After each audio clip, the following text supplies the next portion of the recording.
আসসালামু আলাইকুম প্রিয় দর্শক, অন্য মঞ্চের আলাপচারিতায় আপনাদের সকলকে আমন্ত্রণ জানাচ্ছি। খবরের ভিত্তিতে এই খবর নির্ধারিত হলো যে শুধু গোপালগঞ্জ নয়, নরসিংদী, রাজবাড়ী, শরীয়তপুর, সুনামগঞ্জ, রাঙামাটিতেও এনসিপির কেন্দ্রীয় নেতৃবৃন্দ গেলে তাদের নিরাপত্তা নিশ্চিত হবে না বা যাওয়াটা ঠিক হবে না। এই জেলাগুলো তাদের জন্য গোপালগঞ্জের মতোই বিপজ্জনক। তার মানে কি সরকারের কাছে, সরকারের গোয়েন্দা সংস্থার কাছে এই জেলাগুলোতে এনসিপির নেতৃবৃন্দ গেলে তারা বড় ধরনের প্রতিরোধের সম্মুখীন হবেন গোপালগঞ্জের মতোই। সে খবর আছে, সেই গোয়েন্দা তথ্য আছে। কোথাও যাব বললেই যে চলে যাওয়া যায় না, সেটা সম্ভবত এখন নতুন করে বুঝতে হচ্ছে হাসনাত সার্জিস নাহিদদেরকে। জাতীয় নাগরিক পার্টির এই বীর নেতারা 2025-এ যখন জুলাই পদযাত্রা করেছিলেন সারা দেশে, তখন অনেক জেলাতেই তাদের নেতা, কর্মী, সমর্থক, এমনকি মঞ্চের সামনে যতজন তাদের বক্তৃতা শুনতে উপস্থিত হয়েছিলেন তার চেয়ে অনেক বেশি তাদের পেছনে ছিল আইন শৃঙ্খলা রক্ষাকারী বাহিনী, ওয়াকার বাহিনী মানে সেনাবাহিনীর সদস্যরা, বিজিবি, র্যাব, ডগ স্কোয়াড, সোয়াট মানে পুলিশের সবচেয়ে বিশেষায়িত বাহিনী। এরা সবাই এই ব্যাপক প্রহরায় এবং প্রশাসনের সর্বাত্মক সহযোগিতায় গত বছর 2025-এ জুলাই পদযাত্রা সম্পন্ন করেছিলেন 2024-এর জুলাই আগস্টের বীর নেতৃবৃন্দ। কিন্তু যখন তারা গোপালগঞ্জ রওনা হলেন এবং মার্চ টু গোপালগঞ্জ নাম দিয়ে সেই কর্মসূচিতে ঘোষণা করলেন যে গোপালগঞ্জ পৌঁছে তারা বঙ্গবন্ধু শেখ মুজিবুর রহমানের সমাধি ভেঙে ফেলবেন, তখন যখন এনসিপি নেতৃবৃন্দ গোপালগঞ্জ গেলেন তখন সেখানে সাধারণ মানুষ, আওয়ামী লীগের নেতা, কর্মী, সমর্থকেরা তাদের বিরুদ্ধে এমন প্রতিরোধ গড়ে তুলল যে মঞ্চ সাজিয়ে সেখানে সভা করা তো সম্ভব হলোই না। জুলাই আগস্টের নেতৃবৃন্দ মানে হাসনাত সার্জিস, নাহিদ, নাসিরউদ্দিন পাটোয়ারি এদেরকে রক্ষা করতে সেনাবাহিনী রীতিমতো সাধারণ মানুষের বুকে গুলি চালালো এবং বিক্ষোভরত জনতার বুকে গুলি চালানোতে ঘটনাস্থলে সেদিনেই 4 জনের মৃত্যুর ঘটনা ঘটল। এরপর গোপালগঞ্জে ছেড়ে আসলেন এই বীর নেতারা, রীতিমতো সেনাবাহিনীর সাজোয়া জানে কোনো মতে গুটিসুটি মেরে লুকিয়ে পালিয়ে ঢাকা ফিরলেন। সেনাবাহিনী গুলি চালিয়ে এদের জন্যে সেনাবাহিনীর সাজোয়া জানে ঢুকে ঢাকা ফিরে আসার ব্যবস্থা করলো। কিন্তু সেই সেনাবাহিনী এরপর প্রায় সপ্তাহখানেক ধরে গোপালগঞ্জে নৌবাহিনী এবং সেনাবাহিনী মিলে যৌথ প্রক্রিয়ায় সেখানে অভিযান চালালো। পুলিশ, র্যাব তো ছিল এবং ব্যাপক অভিযানে মোটামুটি গোপালগঞ্জের প্রায় প্রতিটি পরিবারই এই মামলার শিকার হলো। এমন একটা পরিস্থিতি হলো এবং কয়েকদিন ধরে এক রকমের কারফিউ অবরুদ্ধ অবস্থায় গোপালগঞ্জবাসীকে আটকে রাখা হলো যে কেন তারা বঙ্গবন্ধু শেখ মুজিবুর রহমানের সমাধি ভাঙার ব্যবস্থা করে দিলেন না জাতীয় নাগরিক পার্টির নেতৃবৃন্দকে। এবছরেও সার্জিস হাসনাতদের শখ ছিল, আশা ছিল তারা জুলাই পদযাত্রা করবেন এবং জুলাই পদযাত্রা করতে তারা গোপালগঞ্জেও যাবেন, কারণ তারা বলছেন গোপালগঞ্জ তো বাংলাদেশের বাইরের কোনো জেলা নয়। কিন্তু শেষ পর্যন্ত এ ঘোষণা দেওয়ার 1 ঘন্টার মধ্যেই হাসনাত সার্জিস সহ জাতীয় নাগরিক পার্টির নেতৃবৃন্দকে এ সিদ্ধান্ত থেকে সরে আসতে হয়েছে। এবং প্রথম আলো লিখছে জুলাই পদযাত্রা করতে গোপালগঞ্জ যাচ্ছে না এনসিপি কারণ নিরাপত্তা। একদিকে তো সেনাবাহিনী পূর্ণোদ্যমে মোতায়েন নাই, মানে যেই ওয়াকারুজ্জামান এক রকমের পিতার ভূমিকা নিয়ে হাসনাত সার্জিসদেরকে ওই দিন ওই ক্ষোভের মুখ থেকে রক্ষা করে সেনা সাজোয়া জানে ভরে নিয়ে এসেছিলেন কিংবা সেনাবাহিনীকে দিয়ে গুলি করিয়েছিলেন গোপালগঞ্জবাসীর বুকে, সেই ওয়াকারুজ্জামানের বাহিনী এই মুহূর্তে মোতায়েন নাই রাজপথে। তার ওপর বিএনপি সরকার ক্ষমতায়, তার মানে কি ইউনূস সরকারের মতো বিএনপি সরকার এনসিপিকে সর্বাত্মক নিরাপত্তা দিয়ে তাদের রাজনৈতিক কর্মসূচি পালনের ব্যবস্থা করে দিচ্ছে না। এনসিপির এই জুলাই পদযাত্রার জন্য কি এবার তার মানে বিএনপি সরকার, তারেক রহমান সরকার ডগ স্কোয়াড, সোয়াট, পুলিশ বাহিনী, র্যাব বাহিনী, বিজিবি বাহিনী এই সকল বাহিনীকে সর্বাত্মকভাবে প্রস্তুত থাকার নির্দেশ দিচ্ছে না? তাহলে গোপালগঞ্জ শুধুমাত্র না গেলেই কি হাসনাত সার্জিস নাহিদদের নিরাপত্তা নিশ্চিত হবে? দেখেন, এই যে শুধুমাত্র গোপালগঞ্জ কিন্তু না, যখন প্রথমে সার্জিস আলম এসে এনসিপির দক্ষিণাঞ্চলের মুখ্য সমন্বয়ক সাংবাদিকদের সামনে এসে ঘোষণা দিলেন তারা জুলাই পদযাত্রায় গত বছরের মতোই 64টা জেলাতেই যাবেন। এর 1 ঘন্টার মধ্যেই যখন তাদের কর্মসূচিটি হাতে আসলো তখন জানা গেল যে তারা 6টি জেলাতে না যাওয়ার সিদ্ধান্ত নিয়েছে। পথযাত্রায় যে 6টি জেলার নাম নাই সেগুলো হচ্ছে গোপালগঞ্জ, নরসিংদী, রাজবাড়ী, শরীয়তপুর, সুনামগঞ্জ, রাঙামাটি। এখন কোন খবরের ভিত্তিতে এই খবর নির্ধারিত হলো যে শুধু গোপালগঞ্জ নয়, নরসিংদী, রাজবাড়ী, শরীয়তপুর, সুনামগঞ্জ, রাঙামাটিতেও এনসিপির কেন্দ্রীয় নেতৃবৃন্দ গেলে তাদের নিরাপত্তা নিশ্চিত হবে না বা যাওয়াটা ঠিক হবে না, এই জেলাগুলো তাদের জন্য গোপালগঞ্জের মতোই বিপজ্জনক। তার মানে কি সরকারের কাছে, সরকারের গোয়েন্দা সংস্থার কাছে এই জেলাগুলোতে এনসিপির নেতৃবৃন্দ গেলে তারা বড় ধরনের প্রতিরোধের সম্মুখীন হবেন গোপালগঞ্জের মতোই। সে খবর আছে, সেই গোয়েন্দা তথ্য আছে, এসব জানা যায় না বটে, কিন্তু সার্জিস আলম প্রথম আলোকে বলেছেন 16ই জুলাই রংপুরে শহীদ আবু সাইদের কবর জিয়ারত সহ বিভিন্ন কর্মসূচিতে এনসিপির শীর্ষ নেতারা ব্যস্ত থাকবেন, সে কারণে গোপালগঞ্জ যাওয়া হচ্ছে না। মানে এটা তো কোনো গ্রহণযোগ্য বিশ্বাসযোগ্য কারণই হতে পারে না, কারণ তাহলে আবু সাইদের কবর আরেকদিন জিয়ারত করা বা গোপালগঞ্জে আরেকদিন যাওয়া নয় কেন? তারপর সার্জিস আলম আসল ঘটনা বলেছেন। তিনি বলেছেন এছাড়া গত বছরের 16ই জুলাই গোপালগঞ্জে জুলাই পদযাত্রাকে কেন্দ্র করে অপ্রীতিকর ঘটনা ঘটেছিল। সেই একই তারিখে গোপালগঞ্জের কর্মসূচিটি পড়ে গিয়েছিল, সেখানে নিরাপত্তা সংক্রান্ত কিছু বিষয় আছে। এছাড়াও এনসিপির আরেক নেতা সারোয়ার তুষার তিনিও বলেছেন সংবাদ মাধ্যমকে যে দেখেন এর আগের বার একটা সিন ক্রিয়েট হয়ে গিয়েছিল, আমরা যখন গোপালগঞ্জে গিয়েছিলাম, এবছর আমরা কোনো সিন ক্রিয়েট চাইছি না, তাই আমরা আপাতত গোপালগঞ্জ যাচ্ছি না। তার মানে এ দফায় বিএনপি সরকারের তরফে নিশ্চিতভাবেই বা আইন শৃঙ্খলা রক্ষাকারী বাহিনীগুলোর তরফে কিংবা একেবারে সেনাবাহিনীর তরফে পরিষ্কারভাবে বলা হয়েছে যে কোনো রকম সিন ক্রিয়েটের দায়িত্ব নেওয়ার অবস্থায় কেউ নাই। কারণ ওনারা বলছেন সিন ক্রিয়েট অপ্রীতিকর ঘটনা, কিন্তু সরাসরি সেনাবাহিনী সাধারণ মানুষের বুকে গুলি চালিয়ে, বিক্ষোভরত মানুষের বুকে গুলি চালিয়ে চারজনকে সে সময় হত্যা করেছিল এবং মানবাধিকার সংগঠনগুলো সে সময় এই কথা বলেছিল, আইন সালিশ কেন্দ্র সহ মানবাধিকার সংগঠনগুলো, যে সেনাবাহিনী এই হত্যার দায় এড়াতে পারে না। সেনাবাহিনী একেবারে চুপচাপ ছিল, এ বিষয়ে তারা কিছু বলছিলই না যে কি করে তারা যখন মারণাস্ত্র নিয়ে বিক্ষোভ দমনে ওখানে মোতায়েন ছিল তখন কি করে চারজন নিহত হলো, কেন তারা গুলি চালালো, এ প্রসঙ্গে প্রথমে তারা কিছুই বলছিল না। পরে মানবাধিকার সংগঠনগুলো মুখ খোলার পর এবং সবচেয়ে গুরুত্বপূর্ণ যেটা, পুলিশ বাহিনী প্রধান যিনি ছিলেন ইউনূস আমলে, তিনি প্রথমেই এসে এটা জানিয়ে দিলেন সংবাদ মাধ্যমের সামনে যে পুলিশের হাতে কোনো গুলি নাই, মারণাস্ত্র নাই। সেই 2024-এর জুলাই আগস্টের পর থেকে পুলিশের কাছে একমাত্র লাঠি আছে আর টিয়ার গ্যাস আছে, কাজেই পুলিশ কোনো গুলি চালায় নাই। তখনই পরিষ্কার হয়ে গেল যে গুলি চালিয়েছে সেনাবাহিনী। মানে ওই সময় এক গোপালগঞ্জ ঘটনা ভয়াবহ এক অবরুদ্ধ সময়ে, মানে 2025-এর জুলাই আগস্ট, প্রথম বার্ষিকী 2024-এর জুলাই আগস্টের ডক্টর ইউনূসের স্বপ্ন ছিল, ওয়াকারুজ্জামানের স্বপ্ন ছিল, এই নাহিদ হাসনাত সার্জিসদের স্বপ্ন ছিল যে বিপ্লবের প্রথম বর্ষে তারা আরেক বিপ্লব ঘটিয়ে দেবেন, বঙ্গবন্ধু শেখ মুজিবুর রহমানের সমাধি ভেঙে।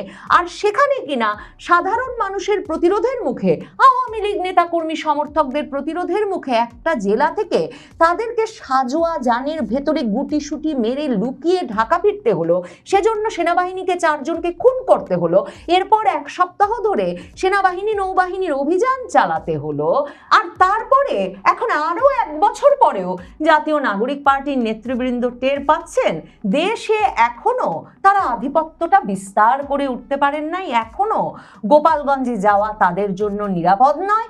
আর গোপালগঞ্জ সহ 6টি জেলাকে তারা অনিরাপদ হিসেবে চিহ্নিত করে আইন শৃঙ্খলা রক্ষাকারী বাহিনী বা গোয়েন্দা সংস্থা, এটা পরিষ্কার নয় কারা তাদেরকে এই তথ্য দিয়েছেন, সেই তথ্যের ভিত্তিতে আপাতত না যাওয়ার সিদ্ধান্ত নিতে হলো। এরপর ভয় এমনভাবে চেপে বসেছিল হাসনাত সার্জিস নাহিদদেরকে যে এরপরে পুলিশের সবচেয়ে বিশেষায়িত বাহিনী সোয়াট বাহিনী, যারা আমেরিকার সরাসরি প্রশিক্ষণে প্রশিক্ষিত, সবচেয়ে সর্বাধুনিক অস্ত্র শস্ত্র প্রযুক্তিতে সজ্জিত, পৃথিবীর ভয়ঙ্করতম জঙ্গিদের নিয়ন্ত্রণের জন্য তারা সর্বাত্মক প্রহরা দিয়েছে এই জাতীয় নাগরিক পার্টির নেতৃবৃন্দকে 2025-এর বাকি পদযাত্রাটুকু শেষ করতে।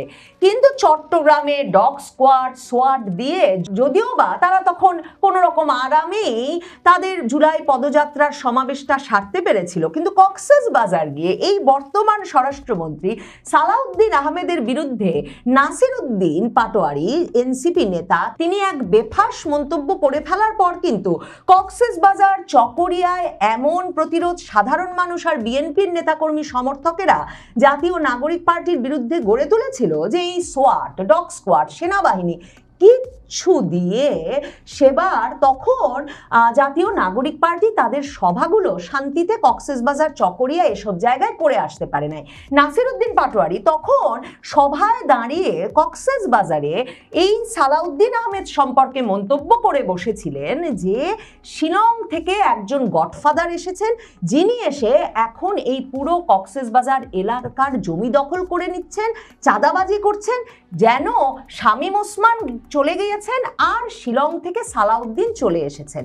এ দফায় সেই স্বরাষ্ট্রমন্ত্রী সালাউদ্দিন আহমেদ তার মানে জাতীয় নাগরিক পার্টির নেতৃবৃন্দকে সারা দেশে জুলাই পদযাত্রা নির্বিঘ্নে সম্পন্ন করতে তার আইন শৃঙ্খলা রক্ষাকারী বাহিনীকে সর্বাত্মক প্রস্তুতি নিতে কিংবা প্রশাসনকে সর্বাত্মক সহযোগিতা করতে নির্দেশনা দেবেন এই সালাউদ্দিন আহমেদ, যাকে তারা চাঁদাবাজ আর জমি দখলকারী বলেছেন। কাজেই এবারের জুলাই পদযাত্রায় হাসনাত সার্জিস নাহিদদেরকে কতটা আশকারা দেয় সরকার, বিএনপি সরকার, তারেক রহমান সরকার, এটা যেমন একটা দেখবার মতো বিষয়, তেমনি গোপালগঞ্জ, শরীয়তপুর, নরসিংদী, রাজবাড়ী সহ 6টি জেলায় যেমনভাবে যেতে পারছে না এনসিপি, অন্যান্য জেলাগুলোয় তাদের কি পরিস্থিতি হয় সেটাও একটা দেখবার বিষয়, যে কতটা জনসংযোগ বা জনসমর্থন তারা আদায় করে নিরাপদে জুলাই পদযাত্রাটা সেরে আসতে পারেন। এ দফায় জুলাই পদযাত্রা জাতীয় নাগরিক পার্টির আরেকটা দিক থেকেও গুরুত্বপূর্ণ। এ দফায় নিশ্চিতভাবেই জামায়াতে ইসলামী, ছাত্র শিবিরের মতো সংগঠনগুলো জাতীয় নাগরিক পার্টিকে সর্বাত্মক সমর্থন দেবে।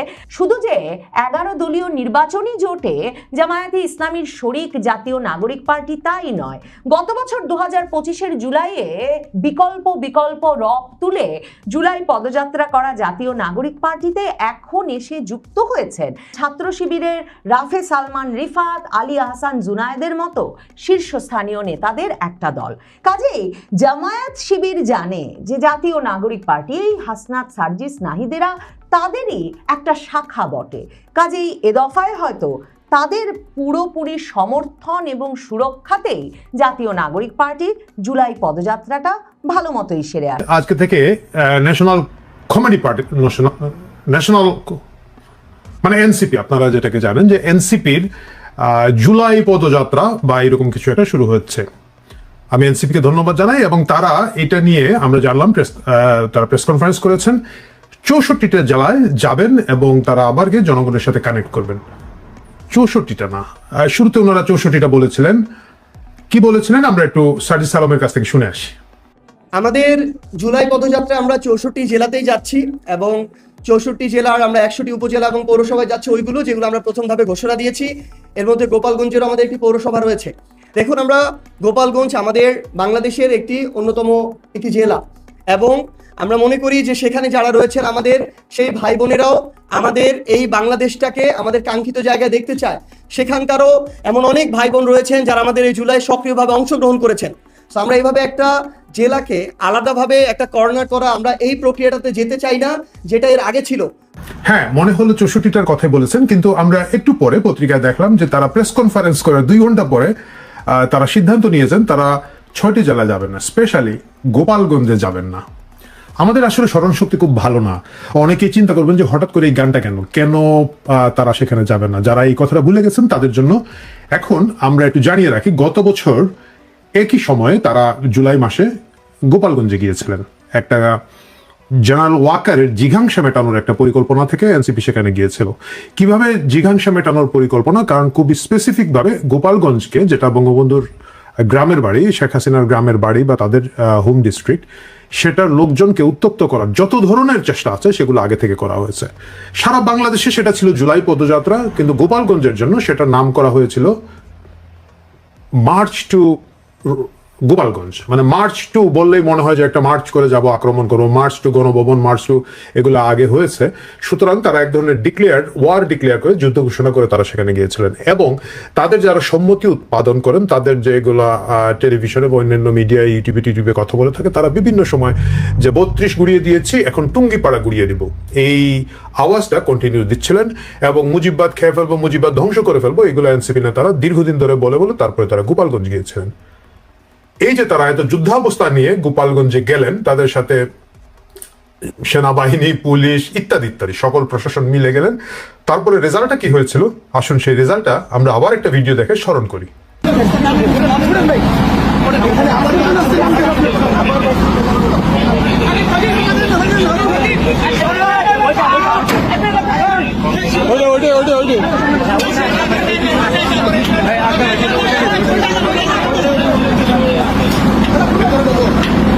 আর কেউ আছে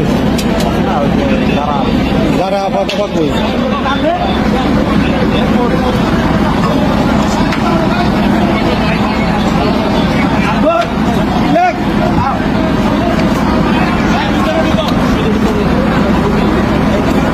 লং স্টোরি শর্ট, আমাদের বীরপুঙ্গবদেরকে সেখান থেকে সেনাবাহিনীর স্পেশাল এপিসি বলে, এটাকে আর্মার্ড সামথিং সামথিং, মানে খুবই যুদ্ধযান, সেটাতে করে উঠে আসতে হলো। আমরা ভিডিওতে দেখলাম যে এটার মধ্যে দৌড়ে দৌড়ে আমাদের জননেতা সার্জিস আলম, জননেতা হাসনাত এবং জননেতা আখতার সাহেব দৌড়ে দৌড়ে উঠছেন এবং সেভাবে তাদেরকে সেখান থেকে নিয়ে আসা হলো। আমরা অনেকে হয়তো এটা দেখে আনন্দ পাবো, তৃপ্তি পাবো যে হ্যাঁ ঠিক আছে, গোপালগঞ্জে গিয়েছিলাম, মাস্তানি করতে গিয়েছিল, খুব ভালো হয়েছে, শিক্ষা হয়েছে। আসলে কি তাই? আমাদের এই কথাটা ভুলে গেলে চলবে না। এই ঘটনার প্রেক্ষিতে আমাদের জেনারেল ওয়াকার 5 দিন এই জেলাটাকে ব্লক করে রেখে নিপীড়ন চালিয়েছে, নির্যাতন চালিয়েছে। আমাদের ভুলে গেলে চলবে না, সেই সময় 5 জন মানুষ গোপালগঞ্জকে রক্ষা করার জন্য, টুঙ্গিপাড়াকে রক্ষা করার জন্য সেখানে প্রাণ দিয়েছেন। ওয়াকার বাহিনী এবং তার পুলিশ বাহিনী, ইউনুসের পুলিশ বাহিনী, ওয়াকারের সেনাবাহিনী সম্মিলিত আক্রমণের মুখে 5 জন মানুষ সেখানে মারা গিয়েছেন। 3 জন তাৎক্ষণিকভাবে মারা গিয়েছিলেন যতটুকু মনে পড়ছে, 2 জন পরবর্তীতে হাসপাতালে চিকিৎসাধীন অবস্থা মারা গেছেন। কতজন যে আহত হয়েছেন, কতজন যে নিপীড়িত হয়েছেন, কতজন গ্রেফতার হয়েছেন, সেই কথাটা আমাদের আর মনে নাই। শুধু আমাদের মনে আছে বাংলার একমাত্র বীর, 800 বছরের মধ্যে যিনি সবচেয়ে মহান ছিলেন, আমাদের হাদি শাহমা, তার বিখ্যাত হাদিমাদি ছিঁড়ে ফেলার স্লোগানটা তখন এই গোপালগঞ্জের উপরে ক্ষুব্ধ হয়ে দিয়েছিলেন। তারা যখন ভেবেছিলেন যে সারা বাংলাদেশ তাদের দখলে, তাদের যা ইচ্ছা তাই করতে পারবেন, গোপালগঞ্জের মতো একটা ছোট্ট জেলার সেখানকার কৃষক শ্রমিক জনতা, কিশোর যারা মারা গেছে, 18, 19, 20 বছরের কিশোর মারা গিয়েছিলেন, একজন রিক্সাওয়ালা, সেই কৃষক শ্রমিক জনতা, সাধারণ মানুষ, তাদের এই মাস্তানিকে ওয়াকার, ইউনুস এবং তাদের এই ল্যাংবোর্ডদের মাস্তানিকে সেখানে চ্যালেঞ্জ করেছিল। এবং সেই বিক্ষোভের কারণেই হাদি মাদি ছিঁড়ে ফেলার জন্য গোপালগঞ্জের তারা খুব চিৎকার চেঁচামেচি করছিলেন এবং জেনারেল ওয়াকার সেখানে নির্মম নিপীড়ন চালিয়েছেন। বছর ঘুরে এবারও তারা একই নাটক করতে সেখানে যেতে চাচ্ছিল এবং সেই নাটকটা করতে গিয়ে আমার মনে হয় সার্জিস আলম আলাদাভাবে গোপালগঞ্জের কথা বলেছেন। আমি জানি না কোনো সাংবাদিক হয়তো জিজ্ঞেস করতে পারেন বা নিজে থেকেই গোপালগঞ্জের কথা বলেছেন। বলার 2 ঘন্টা পরে, আমার ধারণা বলার সময় খেয়াল হয় না, বলার পরে ওয়াকারকে বলেছেন যে আপনার ওই কি এপিসি গুলা রেডি করেন, ট্যাঙ্ক ম্যাঙ্ক দেন, আমরা তো গোপালগঞ্জে যাবো। বেচারা ওয়াকার হস করে এসেছেন, এখন হয়তো ভাবছেন যে এনাফ হয়েছে, আজকে ভাই আর মারতে পারবো না। অথবা আমি জানি না, সরকারে যারা আছেন, বিএনপির কোনো দায়িত্বশীল ব্যক্তি হতে বলতে পারেন যে এইসব ফাজলামো আর করা যাবে না। অথবা তাদের মনে হয়েছে এবার যদি এপিসি না থাকে, গতবার এপিসি ছিল, এইবার এপিসি সহই যদি কোনো একটা বিপদ হয়ে যায় তাহলে কি হবে? এত কষ্ট করে, এত মানে সবাই তো আর সার্জিস আলমের মতো জমিদারের নাতি না, বাকিরা তো একটু ডাইনে বায়ে করে কিছু আয় রোজগার করেছেন, তো সাদের টাকা পয়সা কি হবে যদি গোপালগঞ্জে গিয়ে আমরা নিজেই মানে গোপাল হয়ে যাই। এই জন্য তারা শেষ সময় ঘোষণা দেওয়ার মাত্র 2 ঘন্টা পরে তাদের হুঁশ ফিরে এসেছে এবং তারা আরো 5টি জেলার সাথে মিলিয়ে গোপালগঞ্জকে তাদের এখান থেকে সরিয়েছেন। আমি দেখলাম কোন একটা পত্রিকায়, খুব সম্ভবত প্রথম আলো লিখেছে যে নিরাপত্তাহীনতার কথা ভেবে তারা সেখানে যাওয়া বাদ দিয়েছে। আমি মনে করি এনসিপির নেতারা একটা দায়িত্বশীল কাজ করেছেন। তারা নিজের নিরাপত্তা, নিজে বাঁচলে বাপের নাম, তারপরে মানে নিজে বাঁচলে ওয়াকারের নাম না, নিজে বাঁচলে নিজের বাপের নাম, ওয়াকারের নাম আপনাদের মনে না রাখলেও চলবে। সেই ক্ষেত্রে তারা এটা বুদ্ধিমানের মতো কাজ করেছেন এবং তারা এই যে উস্কানিটা দিতে যাচ্ছিলেন এবং সেই উস্কানিটা যে বা যারাই এটাকে ইন্টারফেয়ার করে থাকুন, সরকার করে থাকুক, নিজেদের দলের কেউ করে থাকুক, শুভবুদ্ধির উদয় হোক অথবা সেনাবাহিনীর পক্ষ থেকে করা হোক, তারা একটা দায়িত্বশীল কাজ করেছেন। কিন্তু এখন পর্যন্ত আমরা দেখতে পাই টেলিভিশনের টক শোতে প্রকাশ্যে এবং মানে অন্যান্য সোশ্যাল মিডিয়া ইনক্লুডিং ইউটিউবে অনেক উগ্র ডানপন্থী জামাতপন্থীরা বলেন যে আমরা পরবর্তীতে টুঙ্গিপাড়া ভেঙে ফেলবো। আমি কয়েকদিন আগেও দেখেছি ওই যে টিকটিকি ব্যারিস্টার একটা আছে কে জানো, ও আবার গিয়ে টুঙ্গিপাড়ায় হামলা করব। টুঙ্গিপাড়ায় হামলা করার মতো ক্ষমতা শক্তি তাদের হয়তো আর নেই। সেটা যে নেই এটার কারণ হচ্ছে গত বছর গোপালগঞ্জের মানুষ সাহসের সাথে দৃঢ়তার সাথে এটা প্রতিরোধ করেছে। গোপালগঞ্জ ছিল একটা বিশাল প্রতিরোধ। গোপালগঞ্জে এক ধরনের নীরব গণহত্যা চলিয়েছে, কিন্তু তারপরে গোপালগঞ্জ রুখে দাঁড়িয়েছে, এবং সেটা যে এক বছর পরে এনসিপির মনে আছে সেটা তাদের জন্য ভালো। এবং ভবিষ্যতে আরও কেউ যদি টুঙ্গিপাড়া গুড়াতে যান তারা যেন এই পরিণতির কথাটা মনে রেখে যান যে সবসময় এপিসি বা হেলিকপ্টার দিয়ে তাদেরকে হয়তো উদ্ধার করা যাবে না। আমি এনসিপি নেতাদের সারা দেশব্যাপী জুলাই পদযাত্রার শুভকামনা করি, এবং আমি আশা করি তারা দায়িত্বশীল বক্তব্য দিবেন। বিভিন্ন জায়গায় গিয়ে যে তারা যন্ত্রণা তৈরি করেন, পাবলিক নিউসেন্স তৈরি করেন, এগুলো থেকে এক বছর বয়সটা ওনাদের বেড়েছে, একটু হয়তো দায়িত্বশীল আচরণ করবেন বলে আমি আশা করছি। যেমন ধরেন কোনো কাজ নাই, কর্ম নাই, কি হলো গিয়ে কক্সবাজারে গিয়ে, মানে এখনকার যে স্বরাষ্ট্রমন্ত্রী আছেন তার এলাকায় গিয়ে তার নামে আজে বাজে গালাগালি হাবিজাবি করেছেন। তো তারপরে কি হলো, সালাউদ্দিন সাহেবকে কিন্তু তার লোকজনকে দিয়ে ব্যারিকেড দিয়ে এই যন্ত্রণাকে কক্সবাজার পার করে দিতে হলো। আমরা ঢাকায় দেখলাম মির্জা আব্বাসের মতো একজন লোক, যাকে আমি অন্তত পক্ষে আমাদের ছোটবেলা কিশোরবেলা দেখেছি, তারা এরশাদ বিরোধী আন্দোলনে তখন অনেক ইয়াং ওনারা ছিলেন, ঢাকার মেয়র ছিলেন পরবর্তীতে। তার এলাকায় তিনি একজন সম্মানিত ব্যক্তি দীর্ঘদিন ধরে, তাকে নিয়ে ক্রমাগত উত্তক্ত করা, ট্রল করা। আমি বলছি না যে রাজনীতিতে আপনি প্রতিপক্ষের বিরুদ্ধে কিছু বলবেন না, প্রতিপক্ষের বিরুদ্ধে বলবেন, নির্বাচন করবেন, কিন্তু তা ছিল না। একেবারে ওই যে ছাগলচোর একটা আছে, আসিফ নজরুলের ছাগল চুরি করে নাসিরউদ্দিন পাটোয়ারি ক্রমাগত প্রতিটি কথা কথা এই লোকটাকে ট্রোল করতে করতে এই বয়োবৃদ্ধ লোকটাকে একেবারে মানসিকভাবে অসুস্থ করে ফেলেছে, এবং উনি দীর্ঘদিন ধরে এখন বাইরে চিকিৎসা নিচ্ছেন, শুনলাম ভালো আছেন। কিন্তু এই যে মানুষকে উত্তক্ত করা, মানুষকে যন্ত্রণা করা, মানে রাজনীতি করা এক কথার, পাবলিক নিউসেন্স তৈরি করার যে একটা টেন্ডেন্সি এই ন্যাশনাল সিটিজেন পার্টি বলতে, না যাই হোক, ওই ন্যাশনাল কমেডি পার্টি বলে না যাই বলুন, তাদের যে আছে, এইটা যেন তারা এইবারও না করেন। কারণ দেশটা এক ধরনের শান্তি এবং স্থিতিশীলতার ভিতর দিয়ে যাওয়ার একটা পরিকল্পনা আছে। লোকজন টায়ার্ড, এক্সস্টেড, অর্থনীতির অবস্থা খুব চ্যালেঞ্জের, লোকজন চাচ্ছে এই সময় এই ধরনের উস্কানি তারা যাতে আর না দেন তাদের এই পদযাত্রা এই গোটা জুলাই মাস ধরে, সেটাই তাদের কাছ থেকে আশা করবো। এবং এই দায়িত্বশীলতা যদি তারা পালন করতে ব্যর্থ হন, কক্সবাজারে সালাউদ্দিন সাহেব তাদেরকে উদ্ধার করে দিতে পারেন, গোপালগঞ্জে ওয়াকার তাদেরকে উদ্ধার করে দিতে পারেন, কিন্তু তাদেরকে মনে রাখতে হবে তাদের বড় দাদা ডক্টর ইউনূস এবং তার সরকার এখন সরকারে নাই। হয়তো বিএনপি গোটা বাংলাদেশের সেই পরিমাণ নিরাপত্তা তাদেরকে দিতে পারবে কিনা আমার সন্দেহ, এবং সাধারণ মানুষের সাহস অনেক বেড়ে গেছে। বিভিন্ন জায়গায় গিয়ে তারা যদি এখন ধরেন ক্ষমতাসীন বিএনপি আছে, ভাই তাদের তো পাওয়ার এখন অনেক বেশি। আপনি যদি সালাউদ্দিন সাহেবের মতো অন্য জায়গায় গিয়ে আরেকটা মন্ত্রীর নামে কিছু বলেন, আপনারা যে এপিসি চড়ে ফেরত আসতে পারবেন বা পাহারা দিয়ে ফেরত আসতে পারবেন, হেলিকপ্টার দিয়ে ফেরত আসতে পারবেন, এই নিশ্চয়তা কিন্তু নাই। সুতরাং দায়িত্বশীল আচরণ করুন, দেশকে শান্তি রাখুন, এটা আশা করি। এবং গোপালগঞ্জ মাথা থেকে ঝেড়ে ফেলুন, কারণ এটা আপনাদের নিরাপত্তার জন্য ভালো, এবং ভবিষ্যতে আরো অনেকগুলো গোপালগঞ্জ যা হবে সেগুলো এড়িয়ে চলাটা আপনাদের বুদ্ধিমানের কাজ। প্রিয় দর্শক, আজকে শেষ করার আগে আমি শ্রদ্ধাভরে স্মরণ করছি গোপালগঞ্জের সেই 5 শহীদকে, যারা তাদের প্রাণের বিনিময়ে তাদের জেলার সম্মান রক্ষা করেছিলেন। যে জেলায় বহিরাগতরা গিয়েছিলেন আক্রমণ করার জন্য, মার্চ টু গোপালগঞ্জ বলে তারা রুখে দাঁড়িয়েছেন, এবং যারা আহত হয়েছেন তাদের প্রতি শ্রদ্ধা। আমি জানি না আওয়ামী লীগের যে নেতারা আছেন তারা এই 5 শহীদ পরিবার এবং অন্যান্য আহতদের খোঁজখবর নিচ্ছেন কিনা। যদি না নিয়ে থাকেন, আমি এই ভিডিওর মাধ্যমে দৃষ্টি আকর্ষণ করছি আপনারা এই কাজটা করুন। সাধারণ মানুষ অকাতরে আপনাদের জন্য প্রাণ দিবে, কিন্তু আপনারা দায়িত্বশীলভাবে যদি সেটাকে মূল্যায়ন না করেন তাহলে সেটা খুবই দুর্ভাগ্যজনক অবস্থা হবে, এবং সেটা আপনাদের জন্য কোনো শুভ ফল বয়ে আনবে না।